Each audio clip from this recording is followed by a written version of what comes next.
Mirando a la cámara. Vale. Hacen falta pruebas para creer que el gobierno ocultó estos hechos.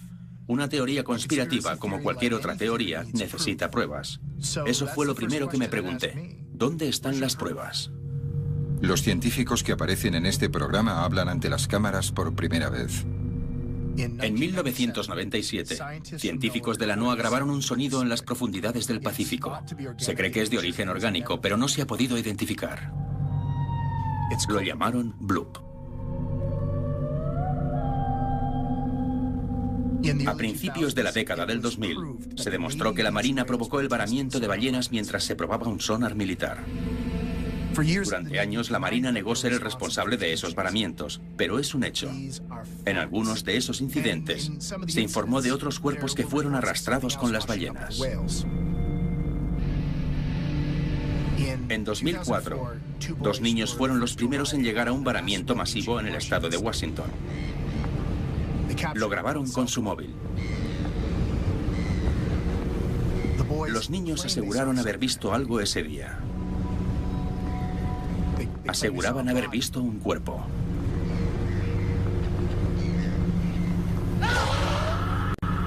Las imágenes que están a punto de ver nunca habían sido emitidas por televisión. Declararon públicamente haber visto un cuerpo.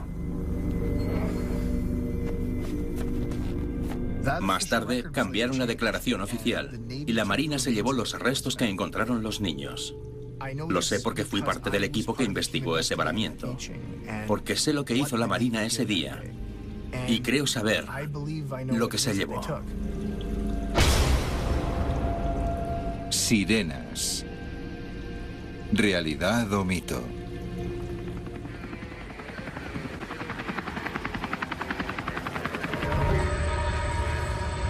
Playa de Muclips, estado de Washington, 4 de abril de 2004. Lugar del mayor varamiento de ballenas en la historia de los Estados Unidos.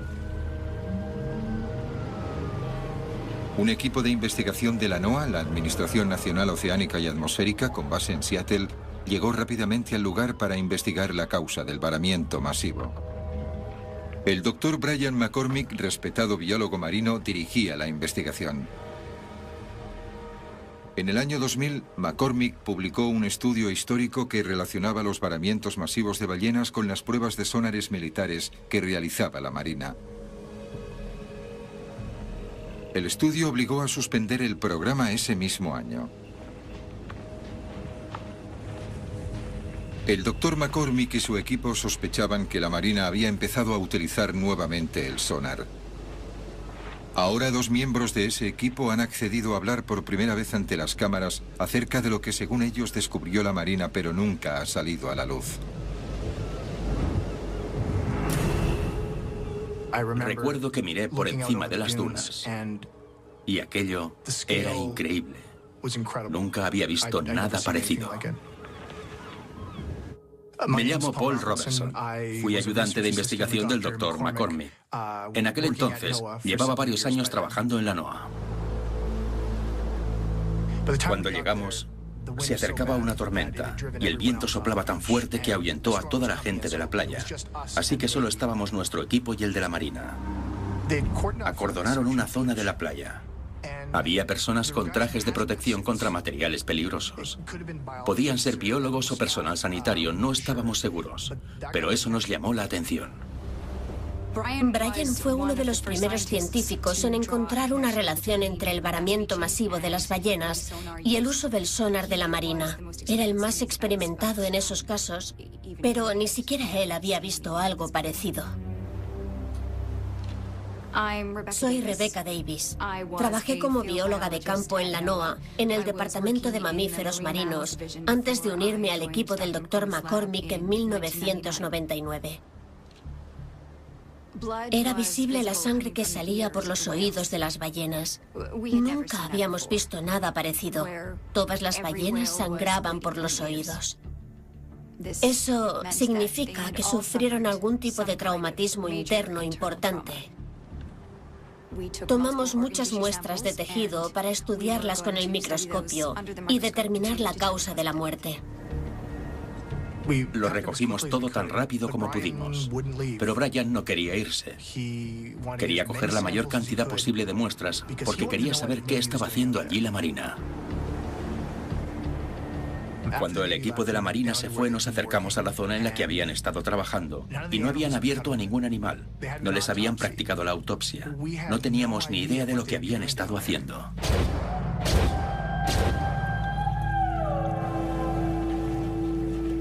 En varamientos anteriores en los que la Marina había estado implicada, el equipo de la NOAA encontró ballenas que habían muerto por asfixia. Se cree que el fuerte sonido del sonar militar ahuyenta a las ballenas hacia aguas poco profundas, donde encallan. Sin agua para soportar su gran peso, los órganos internos de las ballenas se colapsan y éstas se asfixian lentamente. El equipo de la NOAA esperaba encontrar en el análisis de los restos indicios del colapso de los órganos internos. Pero en vez de eso, encontraron otra cosa. Cuando revisamos las muestras, esperábamos ver indicios de traumatismos, porque eso indicaba el sangrado de los oídos. No estábamos preparados para lo que íbamos a ver. Los órganos internos no colapsaron. Lo que vimos era consecuencia de traumatismos contundentes. Había lesiones circulares en las muestras, evidencias claras de daños, y estaban en todas las muestras que recogimos. Brian propuso de inmediato una teoría: infrasonidos. Son ondas de sonido en frecuencias ultrabajas que pueden, teóricamente, ser usadas como armas con efectos potencialmente devastadores. Se lanzan contra tejidos vivos con una velocidad y una fuerza increíbles. El microscopio mostraba pruebas de heridas catastróficas por impacto. Heridas por impacto que creíamos estaban causadas por un nuevo sonar de la Marina. Una explosión de sonar que hizo más que ahuyentar a las ballenas hacia aguas poco profundas. Este sonar parecía matarlas. Brian sabía que necesitábamos algo más que esos tejidos para demostrar la teoría. La NOAA tenía dispositivos para grabar audio de la fauna y flora marina, hasta de la actividad sísmica. Una de esas balizas estaba muy cerca, así que sabíamos que era posible que hubiéramos grabado todo lo ocurrido. La explosión del sonar, la reacción de las ballenas, todo. Lo primero que encontramos fue el sonido de las ballenas, y era lo que esperábamos. Pero luego encontramos lo que creímos que era la preparación del sonar.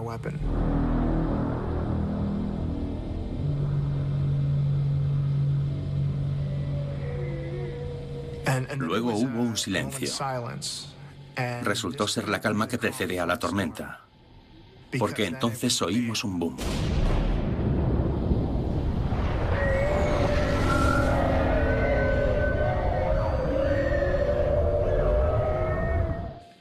Era horrible escuchar eso.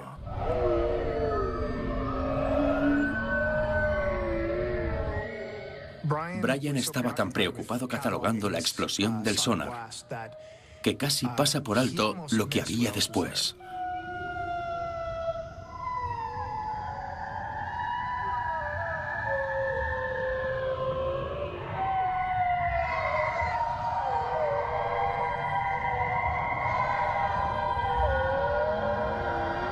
Había otro sonido en la grabación.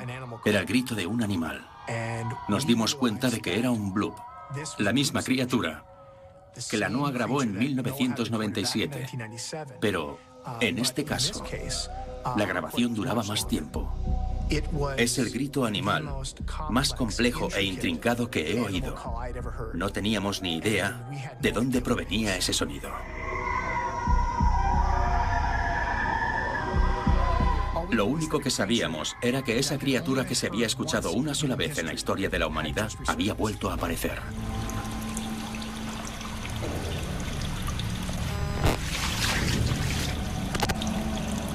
Esta grabación se realizó supuestamente en el año 2009 en unas instalaciones navales en Beaufort, Carolina del Sur.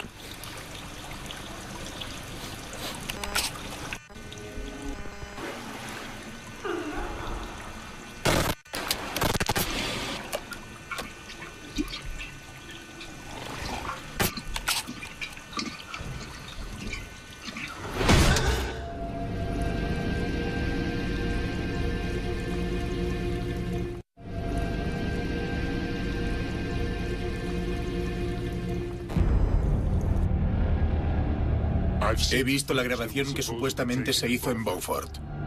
No sé si ese vídeo es auténtico o no. En realidad no me importa. La Marina mantiene un estricto control sobre toda su información clasificada, pero incluso ellos se han dado cuenta de que no importa lo que hagan para impedirlo, siempre habrá alguna fuga. Este hombre accedió a dar su testimonio para este programa con la condición de hacerlo anónimamente. Cuando hay una fuga, saben cómo controlarla. No me sorprende que el vídeo de Beaufort fuera considerado falso inmediatamente. La Marina dice que es falso, así que es falso. Siempre que hay una fuga de información, los militares utilizan sus influencias para hacer creer al público en general lo que ellos quieren que crean. Lo que sí puedo deciros es que he visto una criatura que está en poder de la Marina. La recogimos después de la primera prueba en el estado de Washington. Ese día estaba en la playa, pero no fuimos los primeros en llegar.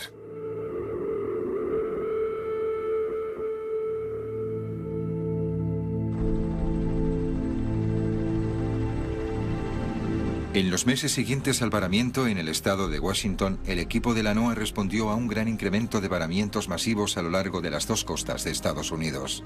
Se recibieron informes de masivos varamientos similares de todas partes del mundo. Los equipos de rescate trabajan contrarreloj para intentar salvar cerca de 200 ballenas piloto varadas este lunes en el sur de Australia. También han encontrado 6 delfines mulares varados, algo que según los científicos es muy poco habitual.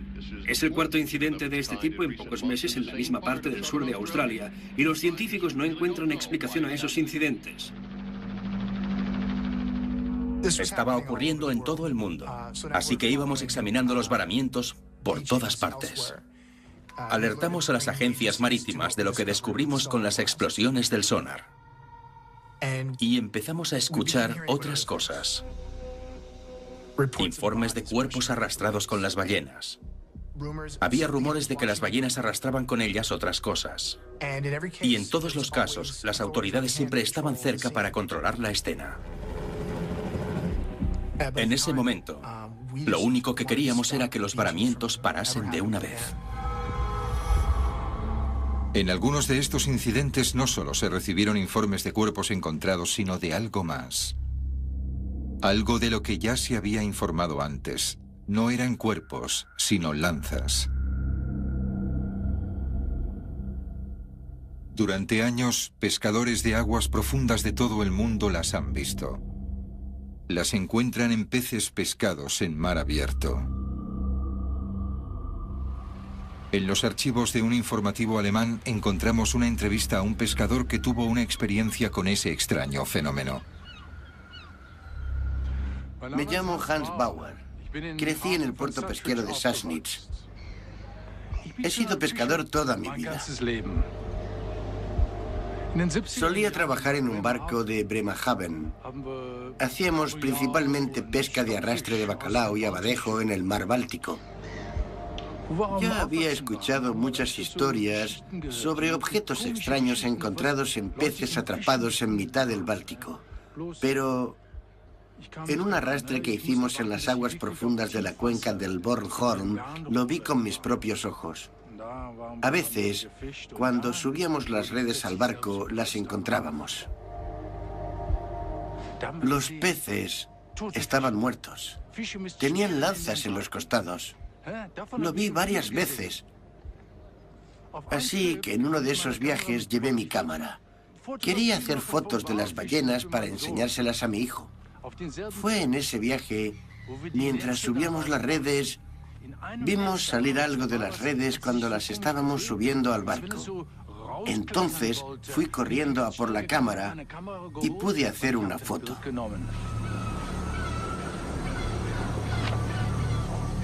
Creo que de aquí venían las lanzas. Creo que molestamos a ese bicho mientras pescaba.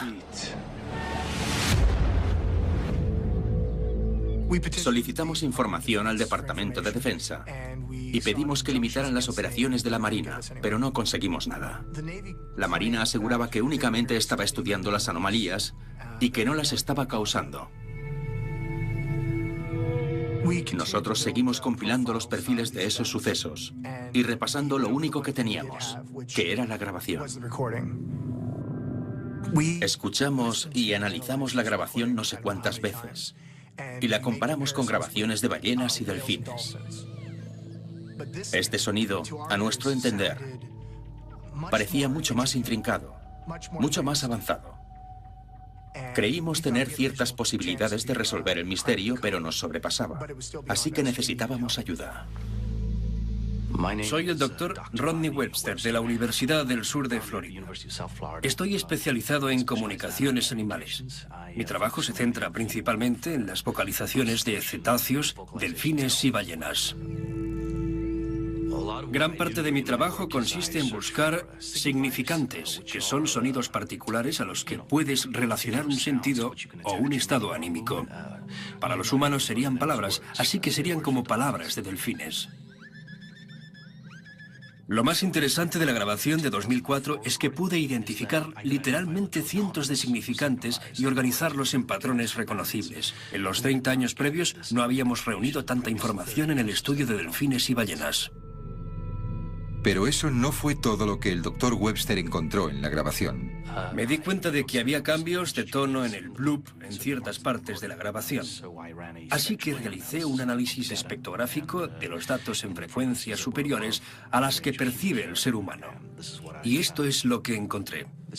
Esto es a velocidad real, eliminando el sonido de las ballenas. Luego ralenticé la grabación hasta una escala audible para el ser humano. Así está a un tercio de la velocidad original.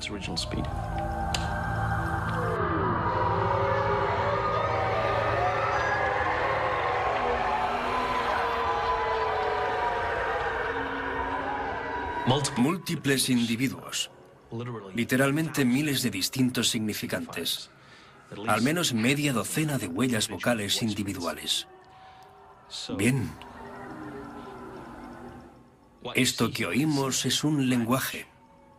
Están hablando entre ellos.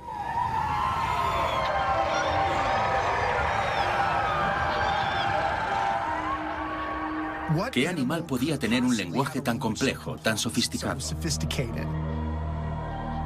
Nuestra teoría era que se trataba de una especie de delfín. Pero había otra teoría que pronto tuvimos que considerar. La teoría del simio acuático. De hecho, es una teoría acerca de nosotros mismos, de dónde provenimos. Sé que siempre ha habido una gran controversia, pero creo que ahora realmente tenemos algo.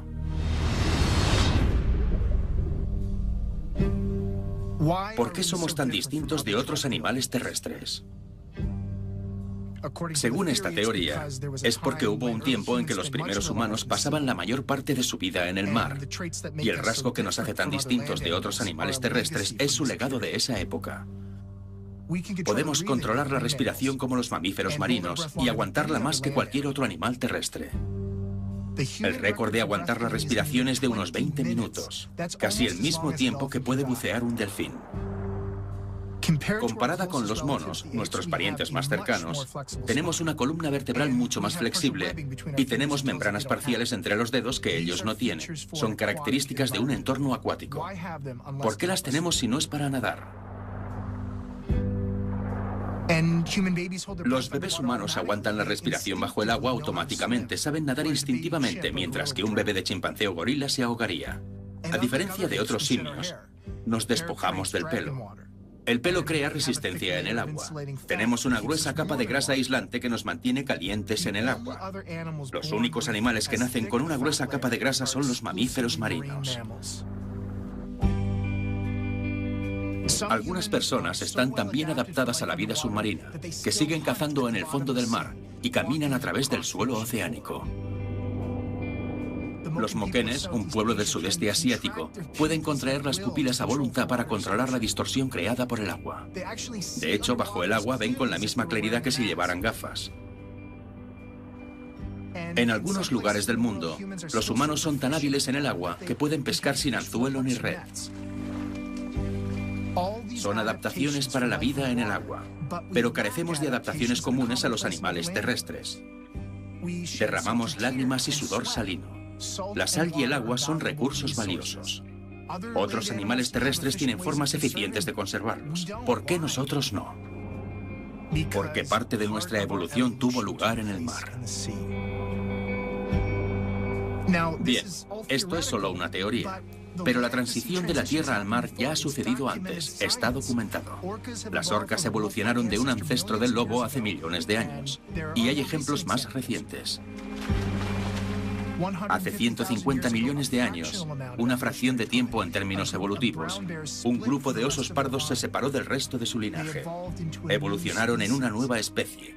Se convirtieron en osos polares. Los osos polares son capaces de aguantar la respiración bajo el agua durante varios minutos. Han desarrollado membranas interdigitales en las patas delanteras para nadar mejor. Actualmente, ante nuestros propios ojos, están evolucionando en mamíferos marinos. Si esto está ocurriendo con los osos polares, ¿por qué no pudo pasar lo mismo con la estirpe humana en algún punto de nuestra evolución?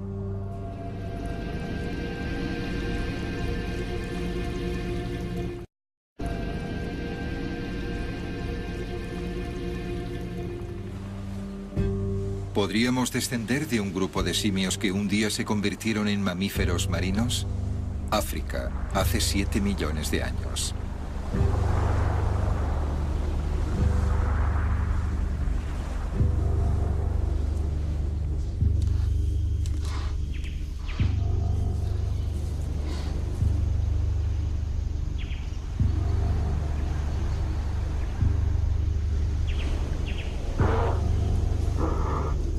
Algunos científicos creen que nuestros ancestros cambiaron los bosques por el mar.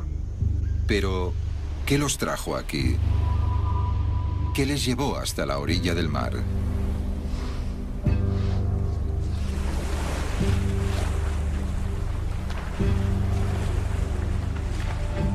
Fue la comida.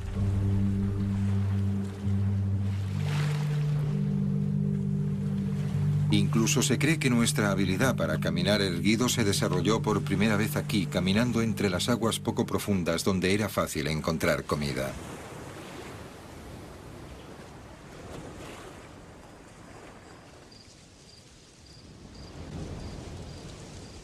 Los árboles habían sido nuestra cuna, pero ahora estábamos adaptados para el mar.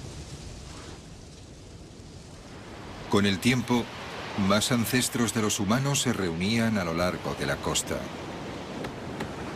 También se cree que fue allí donde empezó a desarrollarse nuestra inteligencia avanzada. El cerebro se desarrolló gracias a nutrientes como el yodo y los ácidos grasos que había en abundancia en los crustáceos y mariscos que allí encontraban. Estábamos empezando a cambiar, al igual que el entorno.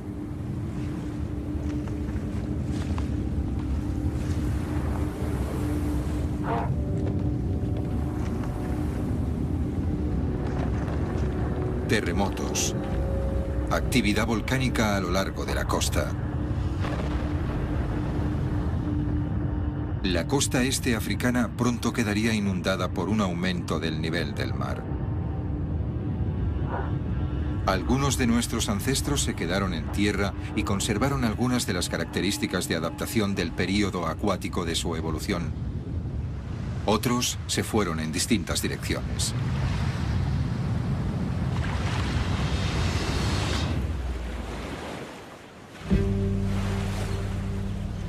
6,5 millones de años antes.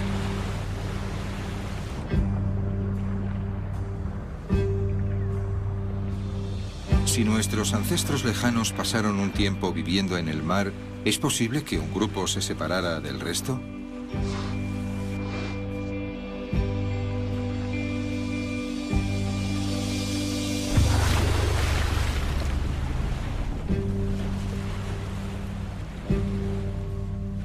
¿Que en vez de alejarse, se adentraran más en el agua?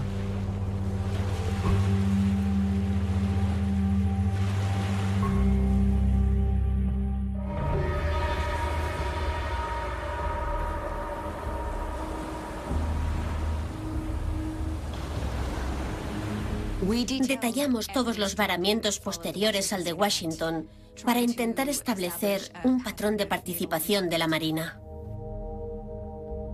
Si lográbamos demostrar que estaba afectando a una nueva especie, pensamos que tendríamos cierto poder, que podríamos obligar a la Marina a revelar lo que estaban haciendo y posiblemente impedírselo.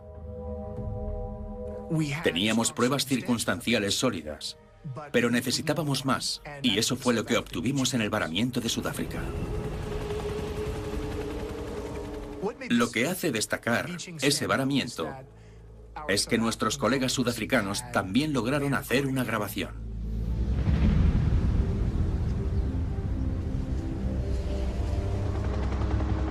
Por supuesto, habíamos oído hablar del trabajo del Dr. McCormick. Conocíamos los informes que relacionaban los varamientos masivos con pruebas de sonares. También conocíamos los rumores de que esas pruebas podían haber afectado a una especie que la ciencia aún no había identificado. Y, por supuesto, también habíamos escuchado la grabación del bloop. Soy el Dr. Gavin Dittmar, jefe del proyecto de investigación acústica del Centro de Investigación de Biología Marina de la Universidad de Ciudad del Cabo. Reconstrucción. Teníamos un dispositivo submarino a solo 1 kilómetro de la costa de Ciudad del Cabo. Formaba parte de un programa de investigación para observar la población de ballenas en ciertas épocas del año. Nos pusimos en contacto con el Dr. McCormick porque creíamos haber encontrado lo mismo.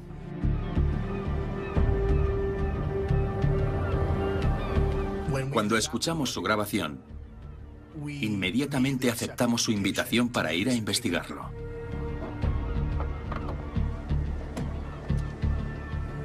Llegamos unas 40 horas después del varamiento y nuevamente no fuimos los primeros en llegar. Otros investigadores oficiales habían estado allí.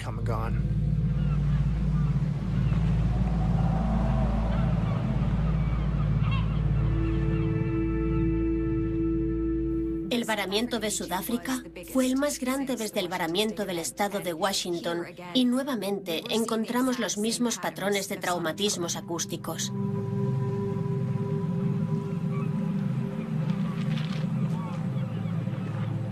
Lo que era distinto en Sudáfrica era la grabación. Tenían la grabación de un bloop, la misma extraña criatura que habíamos grabado, y de una explosión de sonar de baja frecuencia idéntica. Pero aquí, lo revelador fue lo que ocurrió antes de la explosión. Era el sonido de un bloop, parecido al que habíamos grabado. Estaba claro que era el mismo tipo de criatura, pero esta vez también se oía un delfín. No es ninguna sorpresa. Hay delfines en esas aguas y también hubo delfines varados. Pero se trataba de una comunicación. Una comunicación de ida y vuelta entre la criatura bloop y los delfines, lo cual nos hizo pensar que se podía tratar de un delfín, alguna especie nueva de delfín. A partir de ese momento, creímos que eso era lo que estábamos buscando. Hasta ese momento solo teníamos pruebas acústicas, pero la evidencia física que nos dio el Dr. Dittmar fue lo más importante.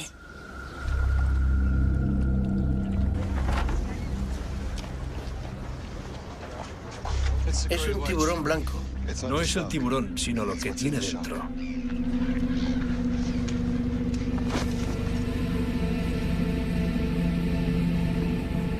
Era un desastre y el olor era espantoso. Había partes que parecían provenir de un delfín, otras partes parecían de foca, pero no encontramos ni una foca ni un delfín. También había otras partes de un cuerpo. No teníamos ni idea de lo que estábamos observando, pero de inmediato pensamos que nos había tocado el gordo. Era algo nuevo, una nueva especie.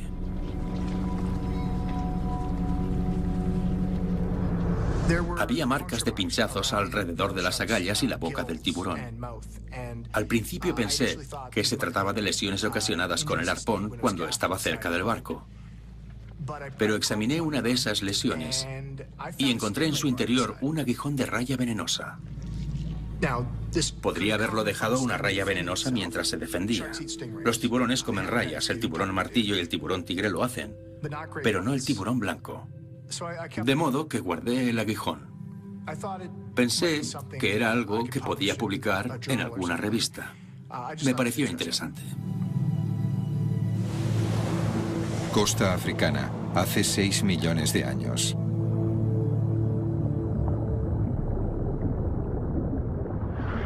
Un millón de años después de adentrarse en el mar, los simios acuáticos estaban mejor adaptados a su nuevo entorno.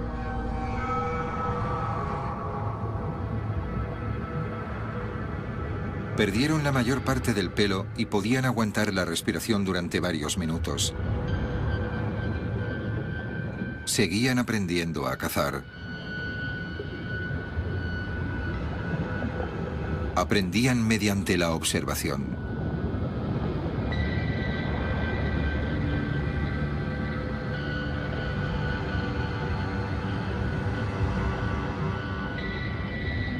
Sin previo aviso, los delfines se dispersan.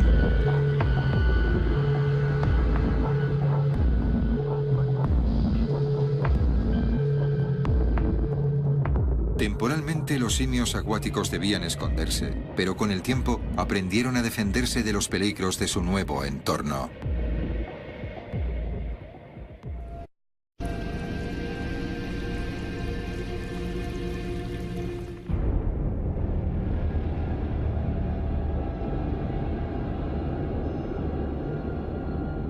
La primera vez que se puso a prueba el arma en la costa de Washington fue un desastre.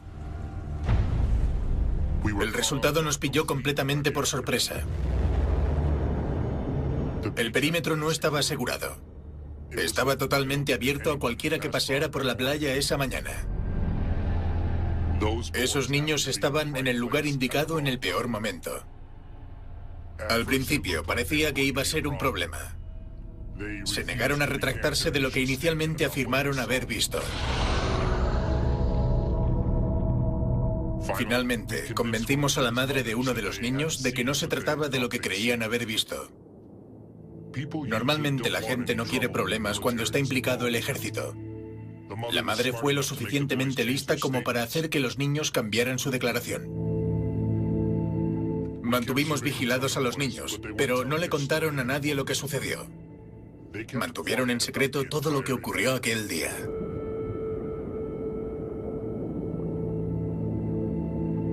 Después de la primera prueba, no volvimos a dejar sin protección otro varamiento. No íbamos a dejar que nadie más encontrara nada.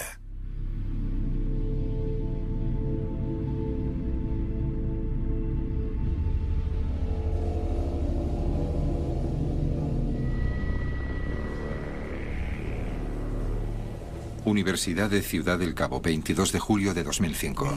Llevamos el cuerpo al laboratorio y el estado de los restos era muy malo. Recuperamos un 30% del cuerpo, así que iba a ser difícil unir las partes. Lo primero que hicimos fue tomar muestras de ADN para intentar establecer su constitución genética. Empezamos examinando la caja torácica y parecía estar articulada. La caja torácica plegable es una característica de los mamíferos marinos que han evolucionado para bucear. La aleta de la cola estaba conservada y se parecía mucho a la de los manatíes. Nos preguntábamos si era posible que fuera eso, vestigios de una población o quizá de un pariente sin identificar del manatí. Hicimos radiografías y vimos huesos en la aleta de la cola. Los manatíes no los tienen, así que nos quedamos pensando, ¿qué narices es esto? El cráneo estaba seriamente dañado. Faltaba la mitad. Pero una pieza importante que sí teníamos era una parte del hueso frontal. El hueso tenía un agujero y no era a causa de las lesiones. Supimos que era un espiráculo. Hicimos moldes de resina de los fragmentos del cráneo y los enviamos a un experto forense. Luego examinamos la pelvis. Había vestigios de huesos de patas. Las focas tienen esos vestigios, pero el fémur era más corto y sabíamos que el de nuestro espécimen era más largo. De modo que el espécimen no era una foca ni un manatí. Y a pesar de hablar con los delfines, no era un delfín. Al menos no de acuerdo con lo que estábamos viendo. Así que, ¿qué otro animal sería lo suficientemente inteligente como para comunicarse con los delfines? ¿Qué más hay allí abajo? Costa de Madagascar hace 4,5 millones de años.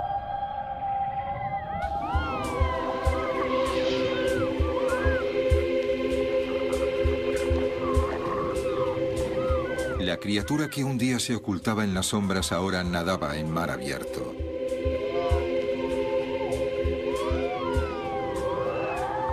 No estaban solos. Tenían vínculos con otro ser inteligente. Era un lazo de amistad. A veces solo jugaban, pero en ocasiones cazaban juntos.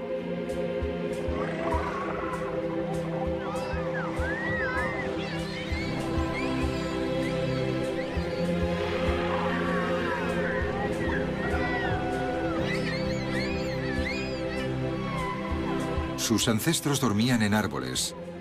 Ahora nadaban entre ellos.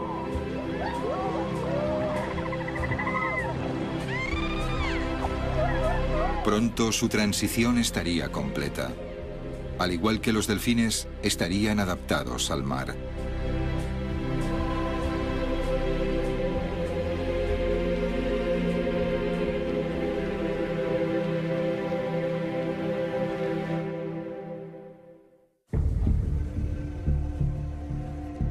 Brian y yo intentamos darle sentido al resto de las partes.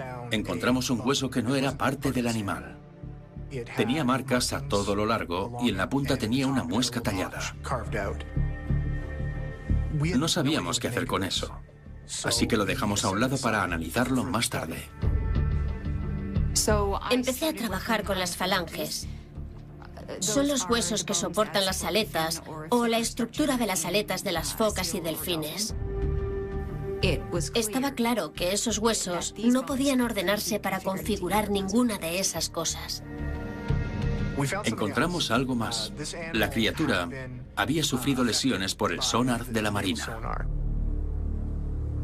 Ahora, el equipo de la NOAA estaba convencido de que la marina no solo estaba causando daños a las ballenas con sus pruebas, sino también a una nueva especie. La fisiología de la criatura les dio una visión más profunda de su comportamiento. A pesar de tener daños por el ataque del tiburón, encontraron un bazo grande. Los bazos grandes son una característica de los mamíferos marinos. Almacena oxígeno durante las inmersiones profundas. Es como tener incorporada una botella de buceo en su interior. La única razón de tener esa adaptación es para inmersiones profundas en busca de comida. Fosa de las Marianas, hace 3,100,000 años.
Cada vez que encontrábamos algo nuevo, surgían decenas de preguntas.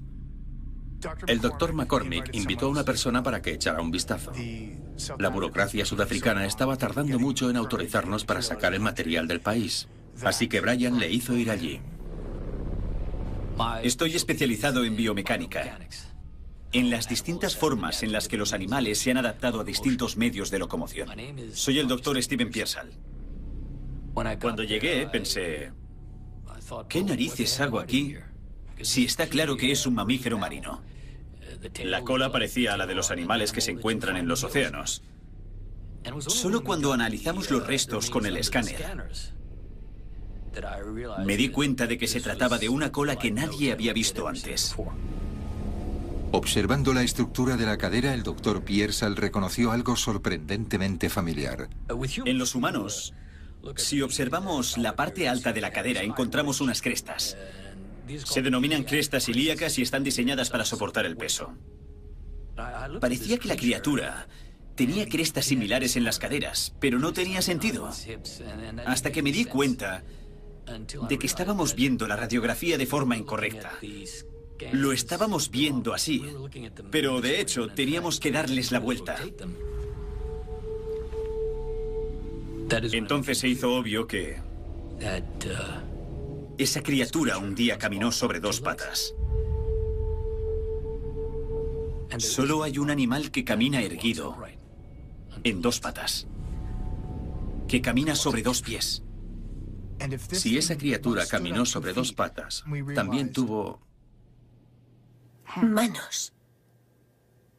Tuvo manos. Rebecca descubrió que esa criatura tuvo manos. El descubrimiento de que esa criatura un día caminó erguida sobre la tierra, igual que nosotros, porque era como nosotros, lo cambió todo. Ese hueso había sido manipulado, había sido tallado a mano. La punta donde estaba la muesca estaba diseñada para sujetar algo. Encontramos fibras de material vegetal que envolvían el hueso. Debía estar allí para sujetar algo. Entonces recordé la punta del aguijón. Encajaba perfectamente en la punta del hueso. Se trataba de una herramienta. Todos esos peces que encontraron con lanzas incrustadas, todas esas historias de pescadores que encuentran lanzas en mar abierto, se trataba de lo mismo. Es una criatura que fabrica herramientas. Esta criatura ha encontrado la forma de desarmar a las rayas venenosas y usar sus aguijones para matar peces. Así que se trata de cazadores inteligentes, pero ¿también son presas? ¿Cómo han podido evolucionar estas criaturas para sobrevivir entre los depredadores más formidables del océano? Norteamérica, hace 1.600.000 años.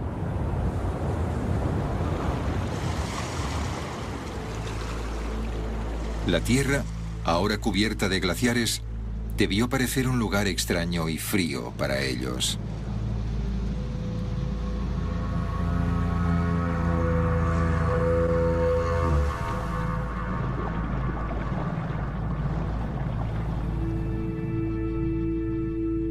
Un solitario explorador nada por delante de su grupo antes de iniciar su travesía en mar abierto. Las oscuras aguas abisales son zonas comunes de alimentación.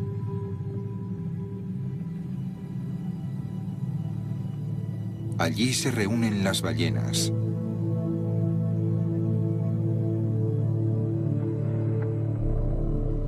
Al igual que los tiburones que las cazan.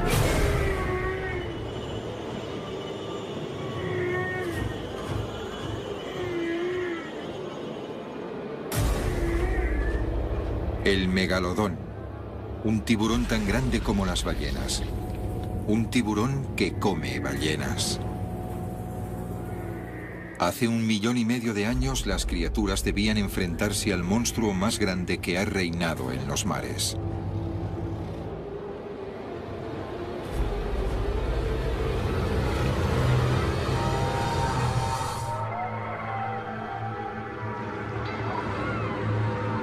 En el grupo hay hembras preñadas y deben protegerlas a toda costa.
Ese cuerpo fue uno de los hallazgos antropológicos más importantes.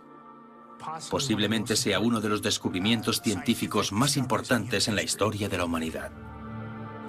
Es un inteligente constructor de herramientas con manos habilidosas, que evolucionó de un ancestro primate que caminó erguido sobre la tierra, igual que nosotros. Si esa criatura es parte del árbol genealógico humano, ¿cuánto tiene de humano? Provincia de Gauteng, Sudáfrica, 4 de agosto de 2005. Recuerdo que íbamos en el coche para ver el molde completo del cráneo. Pensaba que todo era perfecto.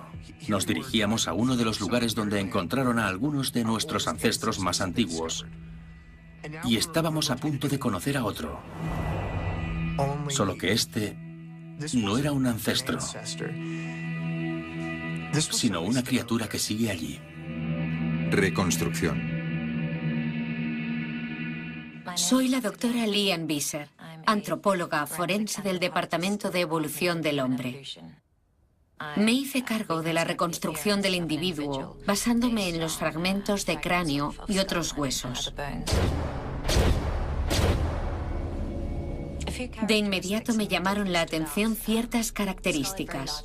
El cráneo tenía órbitas muy grandes, más grandes que cualquier fósil o cráneo de humano moderno que haya reconstruido. Debe tener ojos muy grandes, y los ojos grandes son una característica de animales adaptados a la oscuridad. Otra cosa que noté fue una cresta en el cráneo. Los cráneos con crestas se encuentran en algunos de nuestros ancestros, pero no en humanos modernos. Los simios la tienen. También se encuentran en algunos de nuestros primeros ancestros.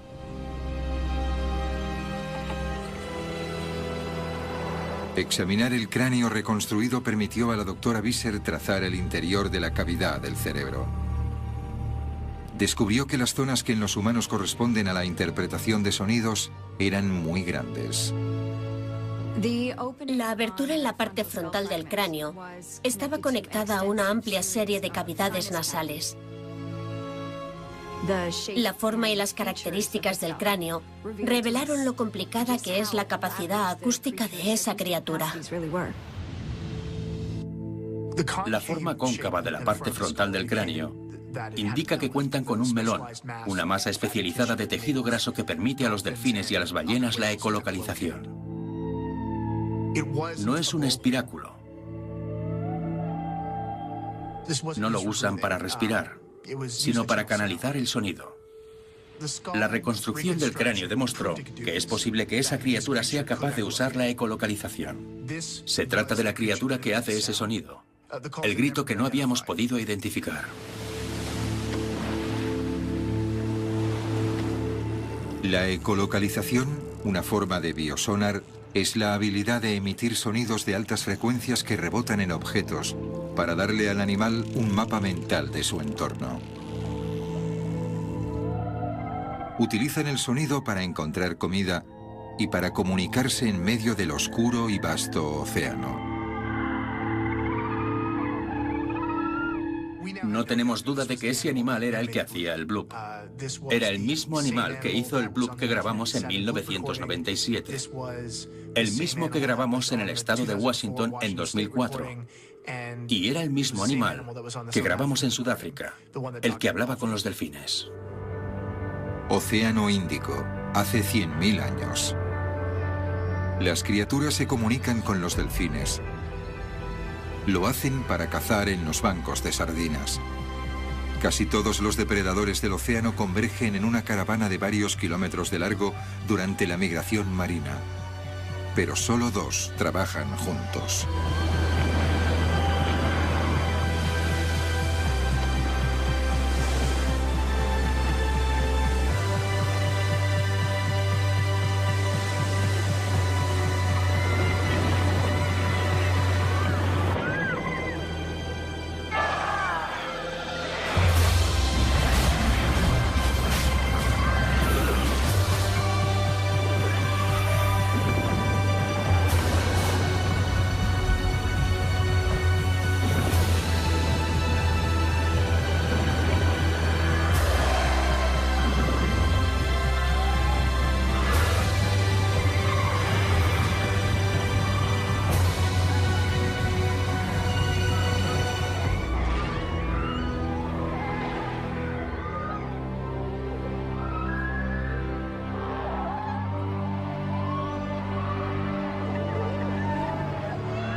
Hemos encontrado una criatura de fábula. Eso es lo que examinamos. Habíamos esperado días para decir esto, probablemente semanas. Pero se supone que los científicos no debemos creer en cuentos de hadas. Y lo que estábamos examinando era una sirena.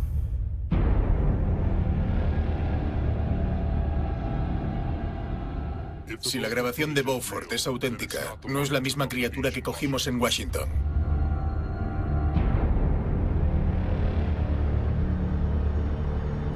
Esa no estaba en condiciones de ser transportada. Vi lo mismo que vieron esos niños. Y sé que es verdad lo que le contaron a la Marina.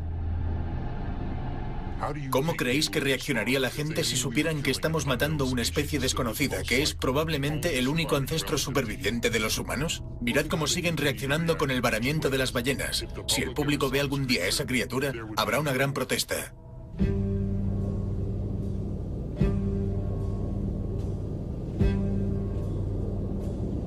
¿Cómo es posible que esa criatura estuviera oculta durante tanto tiempo? Me di cuenta de que hemos explorado más la superficie de la Luna que las profundidades del océano. Si tenemos en cuenta que el hecho de que actualmente seguimos descubriendo animales grandes. En la década pasada se descubrieron 2 especies nuevas de ballenas. Se trata de animales de entre 9 y 12 metros que nunca antes habíamos visto.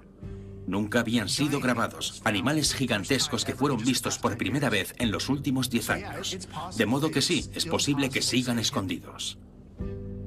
Pero además, ya se tenía registro del animal que encontramos. No teníamos registros científicos, pero sí otro tipo de registros. Ya las conocíamos, y desde hace mucho tiempo.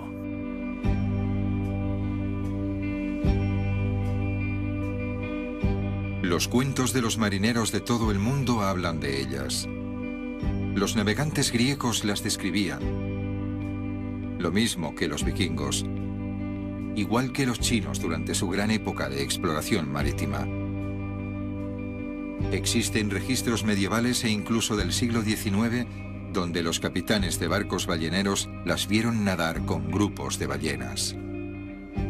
Son culturas de distintos continentes, gente que no tenía contacto entre sí, pero todos describían la misma criatura mítica.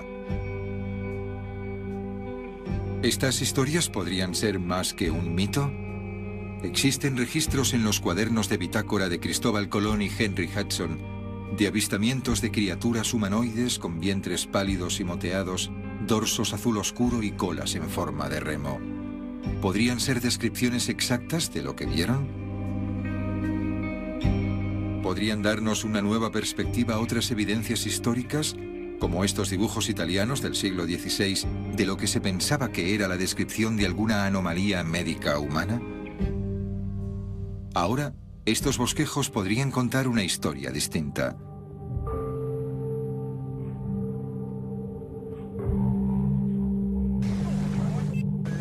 Incluso en la actualidad siguen apareciendo informes, como este vídeo grabado apresuradamente en 2005 en las costas del Adriático.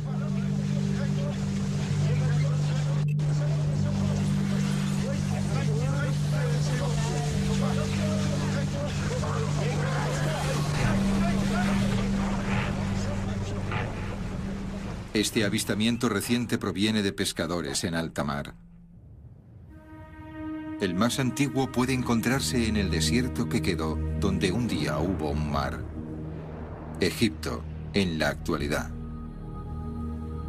Estas cuevas de arenisca una vez estuvieron junto a la bahía, hace 30.000 años. El mar se ha ido, pero la memoria del pueblo que allí vivió aún permanece, grabada en pinturas rupestres que cubren las paredes de la cueva. Los arqueólogos creen que podrían ser las pinturas míticas más antiguas hechas por el hombre. Se trata de proyecciones en sueños de los primeros pescadores imaginándose a ellos mismos con colas, nadando con lanzas y redes para pescar, o se trata de otra cosa.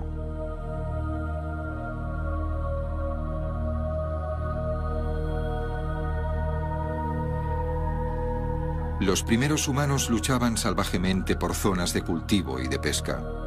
Utilizaban la fuerza contra tribus rivales y contra cualquier competidor que amenazara una fuente valiosa de comida. ¿Podría ser eso lo que representan estas pinturas?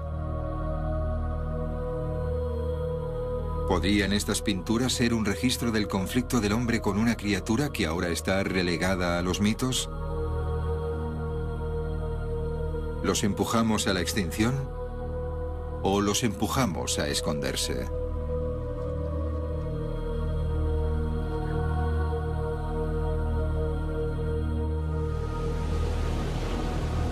Si persistieron, si sobrevivieron, deben haberse escondido en algún lugar. ¿Pero dónde?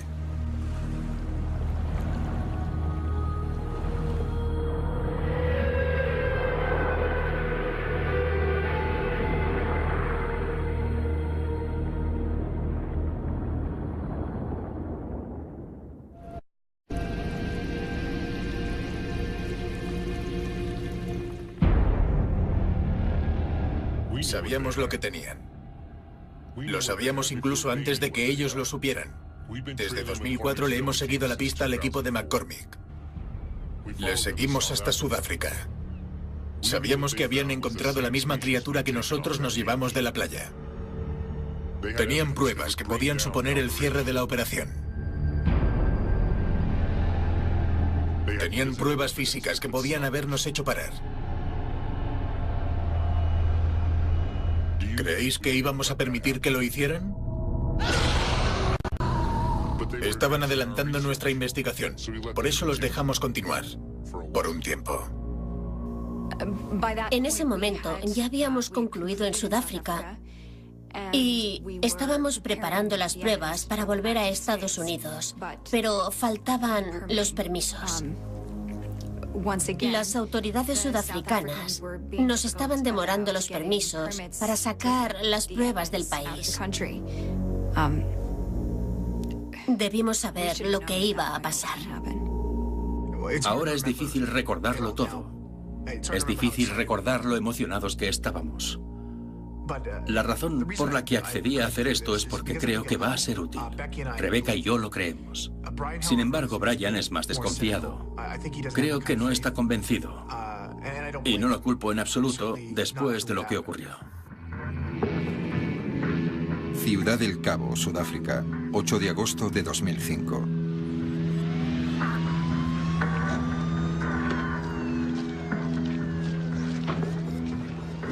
¿Qué narices está pasando aquí? ¿De dónde habéis cogido eso? Quítame las manos de encima. Intenté controlar a Brian. Después de eso, intenté darle ánimos durante semanas, pero estaba muy afectado.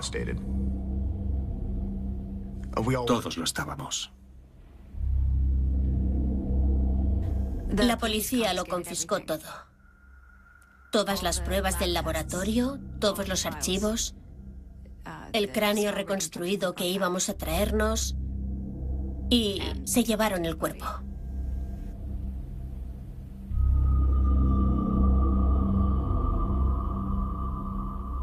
Ciertamente nunca había visto nada parecido. Y trabajo aquí desde hace 20 años. Esto no tiene precedentes. No fue una redada policial normal. Fue una operación muy sofisticada. Llegaron por la mañana cuando sabían que no había nadie. Tenían derechos sobre toda la información. Confiscación de un descubrimiento de importancia nacional. Nunca había escuchado nada parecido. Sabemos quién lo hizo. Todos sabemos que detrás de esto están las pruebas del sonar. Lo demostramos. Así que tenían que parar las pruebas. Debían hacer público que tenían un sonar militar. ¿Quién sabe qué otras cosas habrían tenido que reconocer? Lo único que tenemos, la única cosa que dejaron, que no confiscaron, fueron las grabaciones del Bloop. No podían llevárselas porque esas grabaciones ya las tenía mucha gente. Estábamos tan centrados en las cosas que nos había confiscado el gobierno que no nos dimos cuenta de que lo único que necesitábamos estaba en esas grabaciones. Solo necesitábamos las grabaciones.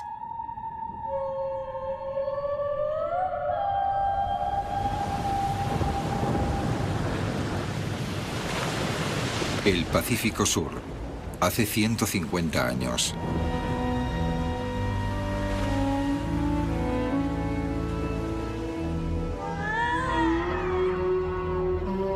Una laguna costera de aguas poco profundas en el hemisferio sur, donde las criaturas se refugian en las aguas cálidas y seguras, y donde esta especie en peligro se aferra desesperadamente.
Cuando regresamos a Estados Unidos, estábamos en estado de shock.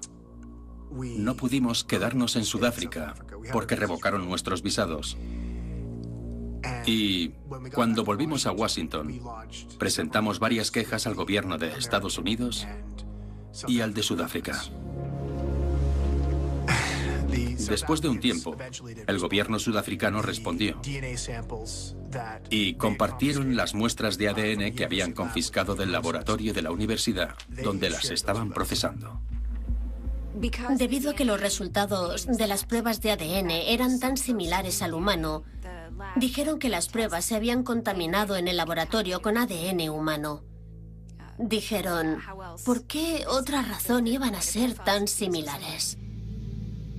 Desacreditaron los resultados y destruyeron todas las muestras. Nos parecía que estábamos en una novela de Orwell. Se trataba del gobierno. Estaban reescribiendo la historia. Básicamente estaban borrando la existencia de esa criatura. Y la pregunta que me hacía era, ¿por qué? ¿Lo hacen para ocultar sus pruebas? ¿Quieren quedarse con la criatura? ¿Están haciendo pruebas con ella? No lo sabemos. Seguimos sin saberlo. Ahora solo tenemos tiempo. Seguimos recibiendo información de varamientos de ballenas y otros cuerpos arrastrados a las playas, en los que las autoridades locales cierran las zonas. Dicen que en algunos casos hay oficiales del ejército con ropa de paisano. Seguíamos pensando en el varamiento de Washington, en aquel equipo de la Marina. Pensábamos que estaban haciendo pruebas con las ballenas. Pero ahora tenemos una teoría distinta. Localizamos a los niños que informaron del varamiento. La Marina había pasado mucho tiempo con esos niños. Incluso iban a verlos a su casa. Convencieron a los niños de que aquello que habían visto era una foca. Una foca en descomposición, que por eso se veía tan rara. El chico hizo un dibujo de lo que vio. A ver, además de los científicos y de los oficiales del gobierno que confiscaron nuestro material, nadie conocía el aspecto del cráneo reconstruido. Pero el chico hizo un dibujo de lo que había visto. Y coincidía. El niño había visto la misma criatura. No fue todo lo que nos enseñó. La madre del chico estuvo de acuerdo en enseñarnos algo que no le habían mostrado a nadie. La Marina no pensó en revisar la cámara del móvil del niño. No es la primera vez que pillan a los militares con cámaras de móvil, pero en aquel entonces casi nadie las tenía. Dudo que el oficial que lo investigó lo revisara. El niño lo tenía. Lo tuvo todo ese tiempo.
La primera vez que vi el vídeo, recuerdo que sentí escalofríos, y no por la sorpresa de ver viva a la criatura. Recuerdo que pensé que en el momento previo a la explosión del sonar, la criatura no tuvo ninguna oportunidad.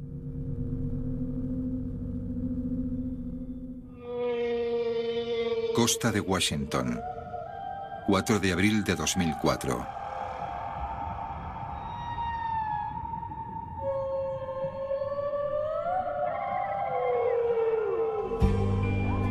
Las sirenas viajan con las ballenas.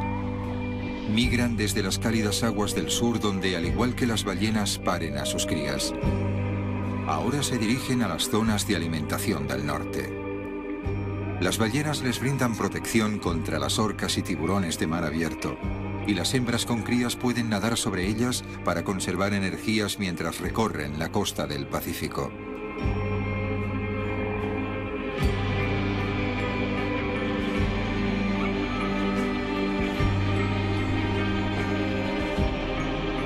Su último escondite está en las profundidades del océano, pero ahora ni siquiera allí encuentran refugio. Y las ballenas no pueden protegerlas de las nuevas amenazas que se avecinan. Nadan a través de una extensión de agua al noroeste del Pacífico. Ese día también estaban allí los barcos de la Marina de Estados Unidos. Lo que ocurrió después fue lo que grabaron los equipos de audio de la NOAA.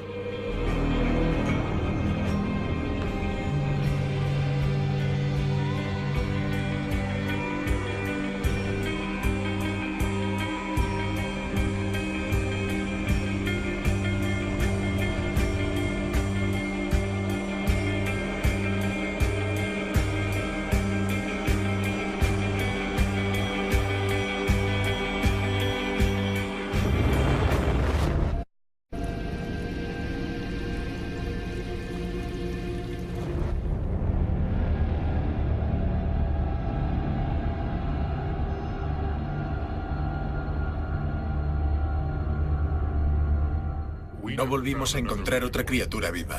Al menos no durante mi paso por la Marina. Cuando dimití, ni siquiera estábamos seguros de encontrar más. La criatura que recogimos de la playa en el estado de Washington murió en 2007. La mantuvimos viva el mayor tiempo posible. Sé que estuvo mal lo que hicimos. Supe que estaba mal cuando lo estaba haciendo y tengo que vivir con ello. Ahora mi única esperanza es que al contar todo esto sirva para protegerlas, si es que aún queda alguna.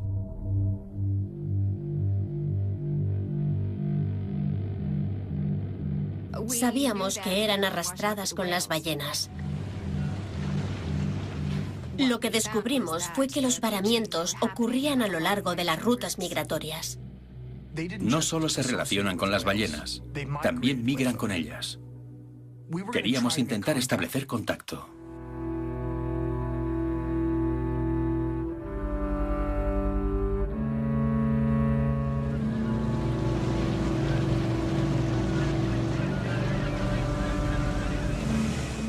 Si veíamos ballenas, sabíamos que estábamos en la zona correcta.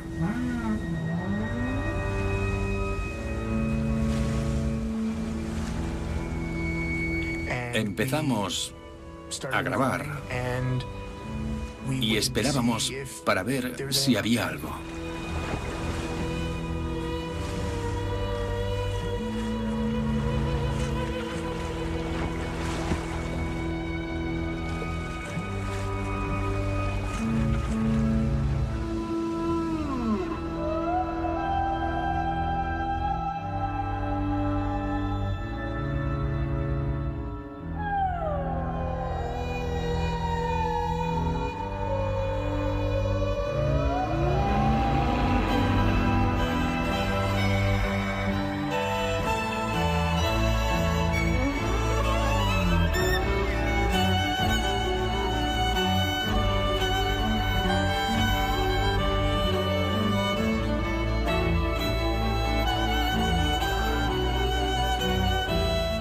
Allí había algo.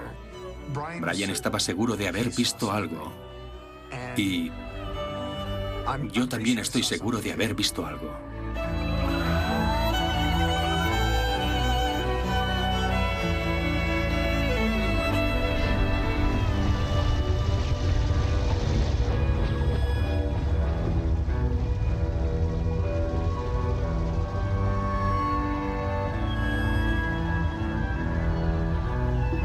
Estaban observando lo que hacíamos. El gobierno nos vigilaba.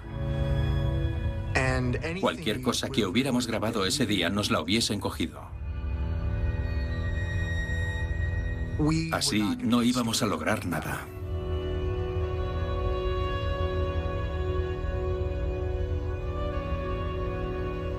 Brian fue el primero en dejar la NOAA. Paul y yo dimitimos poco tiempo después. No he hablado con Brian desde que se fue.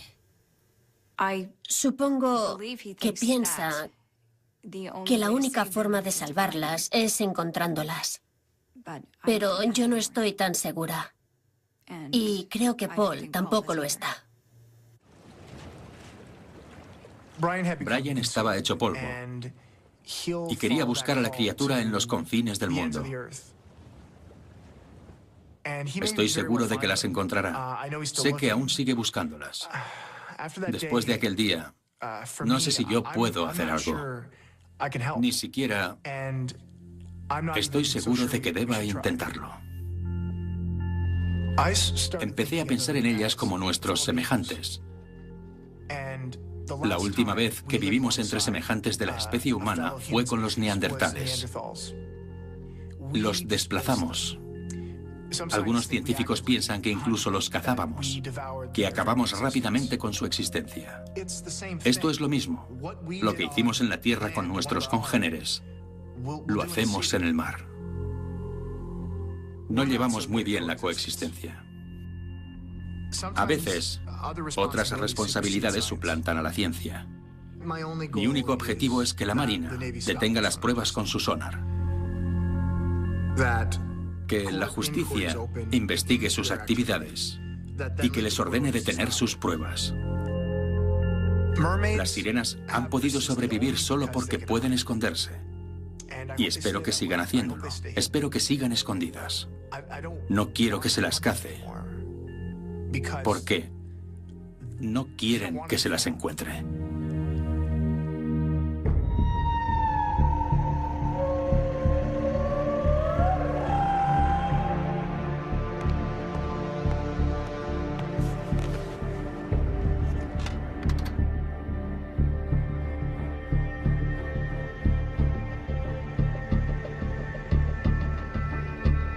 Solo me pidieron que analizara la pelvis y los huesos de las patas. Nunca vi el resto. Estoy seguro de que no se trataba de una extraña enfermedad, ni de una deformidad. ¿Qué era esa criatura? No lo sé. Lo único que sé es de dónde proviene. Estoy totalmente seguro de dónde proviene. Los huesos que examinamos son de origen homínido. Se trata de una criatura con la que compartimos un ancestro en común. Ambos descendemos de la misma especie. Lo que vi ese día en el muelle es algo que no había visto nunca. He dedicado toda mi vida al mar. He dedicado mi vida al estudio del mar y nunca antes vi una criatura como esa. Se trata de una criatura nueva para la ciencia. He reproducido mentalmente esas grabaciones una y otra vez. La primera, la del estado de Washington, y la segunda, la de Sudáfrica, para intentar entenderlo. Pero no puedo. No sé lo que son. No sé lo que están diciendo. Nunca había oído nada parecido. La única criatura con ese nivel de complejidad lingüística es el ser humano. Nosotros. Como ya he dicho antes, hacer una reconstrucción es como hacer un puzzle. Las piezas deben encajar para que la imagen tenga sentido biológico. Si una sola pieza no encaja, la reconstrucción no sirve. En mi opinión, los moldes que me enviaron fueron hechos a partir de un auténtico hallazgo. Eran moldes auténticos. Se trata de un animal de verdad. Llamadlo como queráis. Olvidad nuestras afirmaciones, olvidad las grabaciones que tenemos, olvidad las declaraciones juradas de otros científicos y olvidad nuestras referencias culturales a las sirenas. Hay otra cultura que las recuerda. La naturaleza no miente. Observad la naturaleza. Hay unos cuantos lugares en la Tierra donde los delfines salvajes cazan con los pescadores. Ayudan a los humanos a atrapar los peces. Esto ocurre en Brasil, en la costa oeste de África y en el sureste de Asia. Los pescadores se ubican en la orilla del mar, en aguas poco profundas, y los llaman. Llaman a los delfines. Son delfines salvajes del mar. Los delfines responden a la llamada conduciendo bancos enteros de peces hacia la orilla. Entonces los pescadores rodean con sus redes los bancos de peces junto con los delfines. Los delfines no se asustan, permanecen en calma. Saben que los pescadores dejarán que se vayan cuando suban las redes. Dejan salir a los delfines antes de llevar los peces a la orilla. Y los delfines se quedan en aguas poco profundas, esperando con ansiedad a que los pescadores les den su parte. Arrojan peces a los delfines para que coman. Básicamente dividen la pesca. Delfines y hombres compartiendo el botín. Comparten los peces que han pescado juntos. Dos animales de distintos entornos que cooperan. No hay nada parecido a eso en todo el mundo. Y nadie sabe cómo comenzó esta colaboración. Es uno de los grandes misterios del océano. ¿Cómo evolucionó esa colaboración entre humanos y delfines? ¿Cómo pudimos enseñar a los delfines a hacer esto? No lo hicimos. Nosotros no enseñamos a los delfines. Ellos nos enseñaron a nosotros y creo que lo aprendieron de alguien. No somos la única cultura que recuerda a las sirenas.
cualquier parecido con personas reales, ya sea vivas